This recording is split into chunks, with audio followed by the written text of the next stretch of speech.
முதல்ல என்ன பண்ணுவேன், நீர் வளத்தை பெருக்குவேன். எனக்கு நீர் பற்றாக்குறை இருக்குது, ஆனால் போதுமான அளவுக்கு மழை பெய்யுது. வரப்புயர நீர் உயரும், நீர் உயர நெல் உயரும், நெல் உயர குடி உயரும், குடி உயர கோல் உயரும், கோல் உயர கோன் உயர்வானா அறிவும்பதாட்டி அவை வர்றான். நெல்லும் உயிரென்றே நீரும் உயிரென்றே மன்னன் உயிர்த்தே மலர்தலை உலகம். நெல்லும் உயிர் தான், நீரும் உயிர் தான். ஆனால் நல்ல மன்னன் நல்ல முதலமைச்சர் இல்லைன்னா நீரும் நெல்லும் உயிராக இருக்காது, கெட்டு போகும், கெட்டு போகும். இவன் விளைய வச்ச நெல்லை வீதியில் விட்டு முளைக்க விடுறான். நீரை நஞ்ச கலந்து சாயக்கழிவு, ஆலைக்கழிவு, சாக்கடை கழிவு கலந்து விஷமாக்கிட்டான். அதனால மோசிக்கிறனார் பாடுறாரு, நெல்லும் உயிரென்றே நீரும் உயிரென்றே மன்னன் உயிர்த்தே மலர்தலை உலகம். நல்ல ஆட்சியாளன் அமைந்தாதான் அது உயிராக இருக்குங்கிறான். இப்போ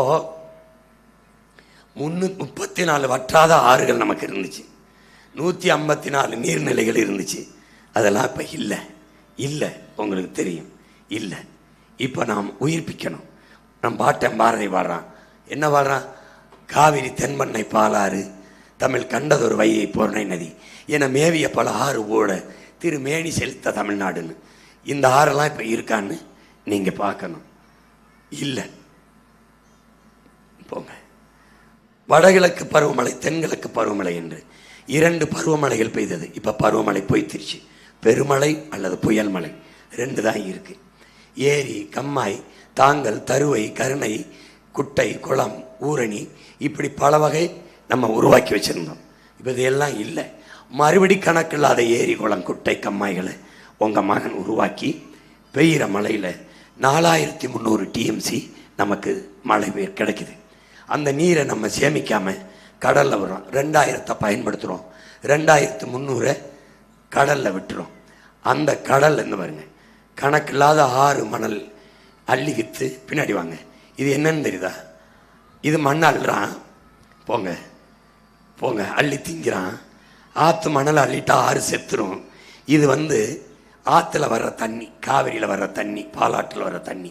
ஏன் இப்படி வருதுன்னா, அந்த மாநிலத்தில் இருக்கிறவன் சாயக்கழிவையும் ஆழக்கழிவையும் மொத்தமாக சேர்த்து வச்சு நமக்கு தண்ணீரை திறக்கும்போது திறந்து விட்டுறான். இந்த நச்சு கழிவு நம்ம ஆறில் சேர்ந்துருது. இந்த ஆற்று நீரை நம்ம எடுத்து குடிக்கிறோம், காடுகளில் வள விலங்குகள் குடிக்குது. இது நிலத்துக்குள்ளே போய் நஞ்சு நீராகி அதிலிருந்து நம்ம விளைய வைக்கிற பொருளும் நெல், அரிசி, பருப்பும் விஷமாக விளையுது. இதை தான் நம்ம சாப்பிட்றோம். இதை தடுக்கணும். இந்த நிலை நீடிக்கிறதுனால தான் பிறக்கிற குழந்தை புற்றுநோயோட பிறக்கு. இது நொய்யலாறு. இந்த சாயக்கழிவை கொட்டி போங்க, எப்படி ஆக்கிட்டான் பாருங்க, எப்படி ஆக்கிட்டான் பாருங்க. ஆறு நஞ்சாயிடுச்சு, எப்படி நுரையா போகுது பாருங்க, எப்படி போகுது பாருங்க. இது எங்கேயும் இல்லை, நம்மூரில் தான், நம்மூரில் தான். இதுக்கு பேர் ஆறு, கூவம் ஆறு. ஆறு, இந்த ஆறை உன் மகன் உயிர்ப்பிக்கணும்.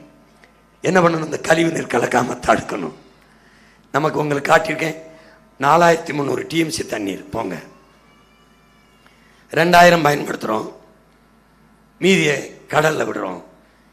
இப்போ 2300 இருக்குது, அதை நான் சேமிக்கணும். எனக்கு தேவை 500 TMC தான். நான் கணக்கில்லாத ஏரி குளங்களை வெட்டி சேமித்து தண்ணீரின் தேவையில் தண்ணீரை விடைஞ்சி வந்த வண்ணம் உன் மகன் சட்டசபையில் பேசுவேன், கர்நாடகாவிலேருந்து எனக்கு காவிரியில் தண்ணி வேணாம், தண்ணி தராத. ஏன்னா நான் கேட்டாலும் தரமாட்டான், அவன் அவமதிப்பான், தராத. ஆனால் பெருசாக மழை பெஞ்சிருச்சு, நிறையா நீர் தேங்கிருச்சு, ஆனால் உடைக்க போகுதுன்னு திறந்த கொண்டே வருவேன்.